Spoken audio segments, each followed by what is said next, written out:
Hi viewers.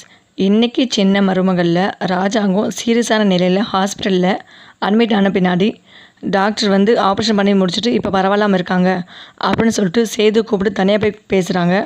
சேதுக்கிட்ட operation முடிஞ்சிச்சு, நல்லபடியாக தான் இருக்குது, ஆனால் வந்து உங்கள் வீட்டு பொம்பளுக்கு முன்னாடி சொல்லலை, இன்னும் கிரிட்டிக்கல் நிலைமையில தான் இருக்காங்க, 24 மணி நேரம் என்னோடய அப்சர்வேஷனில் இருக்கணும், எதனாலும் நடக்கலாம் அப்படின்னு சொல்லவும் சேது கதறி கதறி அழுகுறாங்க.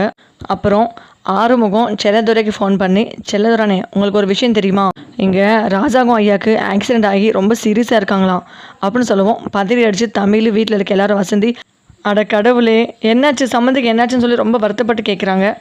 அடுத்து இல்லை இப்போ உயிருக்கு எந்த ஆபத்தும் இல்லை, ஆப்ரேஷன் நல்லபடியாக முடிஞ்சிருக்கு, ஆனால் 24 மணி நேரம் டாக்டர் கண்காணிப்பில் இருக்கணும்னு சொல்லியிருக்காரு, எப்போனாலும் எது வேணால் நடக்கலாம் அப்படின்னு சொல்லவும் தமிழ்ச்செல்வி ரொம்ப பதறி போய், அப்பா நானும் உன் கூட வரேன்ப்பா அப்படின்னு சொல்கிறாங்க. வசந்தி அவங்க அப்பாவும், இல்லைம்மா நீங்கள் வந்து அவனை ரொம்ப அவமானப்படுத்துவாங்க, நாங்கள் போய் என்னென்னு பார்த்து வரோம், நீ வீட்டில் இருமா அப்படின்னு சொல்லுவோம். இல்லைப்பா என்னால் முடியாது, கண்டிப்பாக நான் மாமா பார்த்தே ஆகணும்ப்பா, என்னை தயவு செய்து கூட்டிகிட்டு போங்கப்பா அப்படின்னு சொல்லுவோம். சரி பிள்ளை என் கூட வா அப்படின்னு சொல்லிட்டு 3 பேரும் கிளம்புறாங்க. 3 பேரும் அழுது கண்ணீர் வடித்த மாதிரியே ஹாஸ்பிட்டல் வராங்க.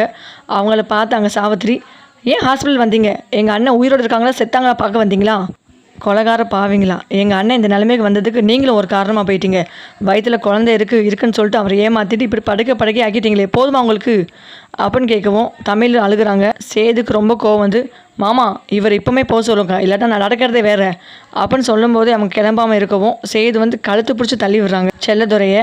அப்புறம் வசந்தி செல்லதுரை கையில் பிடிச்சிட்டு, வாங்க நம்ம போகலாங்க, இதுக்கு மேலே இங்கே இருக்க வேண்டாம், இதுக்கு மேலே இங்கே தான் அவங்களை அடிச்சே கொண்டுருவாங்க போல இருக்குது, வாங்க போகலான்னு சொல்கிறாங்க.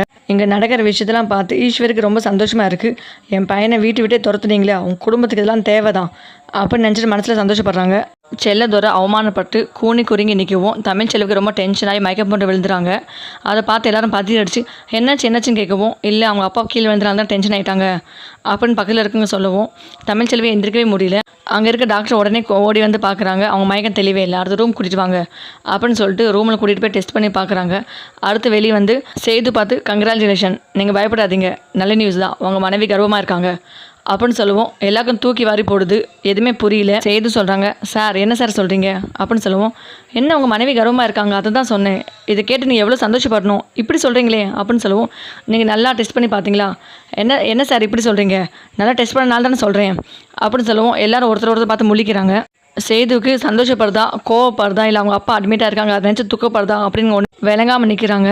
அடுத்து மோகனா சொல்கிறாங்க, அதான் டாக்டர் சொல்கிறாங்களப்பா குழந்தை உண்டா இருக்கான்னு, ஒருவேளை நமக்கு தெரியாமல் இருந்திருக்கலாம், இது தமிழ்ச்செல்வி கூட தெரியாமல் இருக்கலாம், அப்படி இருந்துச்சு நம்ம சொல்லியிருப்பாள் அன்றைக்கி வளைகாப்பல் ஃபங்க்ஷனில், நம்ம என்னென்னு ஒரு தடவை பார்ப்போமேப்பா அப்படின்னு சொல்லுவோம். சேது, சரி உங்கள் இஷ்டம், என்னென்னு போய் பார்த்துட்டு வாங்க அப்படின்னு சொல்லுவோம். மோகனா உடனே ரூமுக்கு வந்து, தமிழ் என்னமாச்சு, நீ குழந்தை உண்டு இருக்கியாம்ல, டாக்டர் வந்து சொன்னாங்க அப்படின்னு சொல்லுவோம்.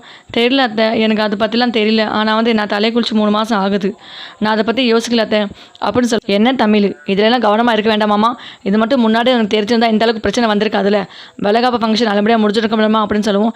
இல்லை அத்தை, எனக்கு உண்மையிலே தெரியல அப்படின்னு சொல்கிறோம். சரிம்மா, எது நடந்தாலும் நன்மைக்கு, நீ அதெல்லாம் விடு, இப்போ நீ குழந்தை உண்டா இருக்குன்னு கன்ஃபார்ம் ஆச்சு, குலதெய்வத்துக்கு நன்றி சொல்லணுமா அப்படின்னு சொல்லுவோம். சரி அத்தை அதெல்லாம் விடுங்க, மாமாவுக்கு எப்படி இருக்குது, மாமா என்னாச்சு அவங்களுக்கு அப்படின்னு சொல்லுவோம். இல்லை ஒன்றும் பிரச்சனை இல்லை, டாக்டர் நல்லா தான் இருக்காங்க அப்படின்னு சொல்லிட்டாங்க. ஆமாம் அது மட்டும் இல்லை, இப்போ நீ குழந்தை உண்டா இருக்க விஷயம் மட்டும் அவங்க கேள்விப்பட்டார், அவர் உடனே எஞ்சி உட்காந்துருவார், அவர் எந்த பிரச்சனையும் இல்லாமல் நல்லபடியாக இருப்பாருமா அப்படின்னு சொல்லுவோம். தமிழ்ச்செல்விக்கு ரொம்ப சந்தோஷமாக இருக்குது, உன் குழந்தை நின்ன நேரம் என்னவோ அதான் அவர் உயிருக்கு எந்த பிரச்சனை இல்லாமல் நல்லபடியாக சரியாட்டார் போல இருக்குது அப்படின்னு சொன்னதும் தமிழ்ச்செல்வி ரொம்ப சந்தோஷப்படுறாங்க. அடுத்து செல்லதுரையும் வசந்தியும் சந்தோஷத்தில் என்ன சொல்கிறதுன்னு தெரியாமல் நிற்கிறாங்க.